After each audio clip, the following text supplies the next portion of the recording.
Ok. Bonjour, bonsoir, ça dépend de l'heure que vous nous suivez. Là, on est sur www.congoasika.com.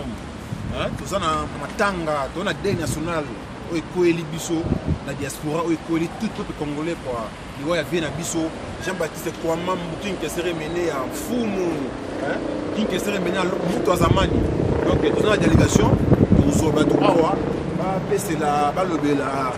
Mort il y avait quoi, l'histoire diaspora, tout ça, bana mabélé, mais fallait que on les lavait dans Madouda, bana Madouda, donc adresse à l'époque on l'avait dans Madouda dans Bandal, donc certains réunions sont, vous avez côté on a tout la vie dans ce questeur, donc on a crâné sur la route dans Zamani, donc les colons mingi, tout le belagaba, information dans le monde, on fait même ce qui est un biso, et tout le monde là, information, tina n'est pas au Kundavier, tout peut ça capable image quoi, en plus.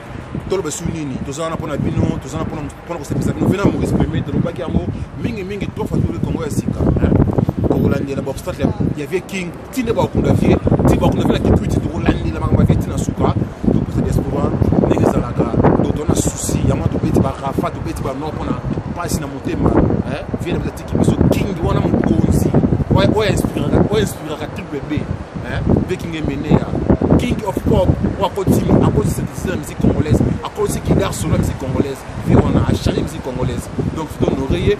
Le Congolais, on a les fait que c'est que on a monté à ma vie. Il y a pire esprit, le Congolais, les Vikings, on a monté à ma vie. Donc, on a un héros national, il faut tout pas les laïcs. Heureusement, ça va aussi pouvoir confirmer.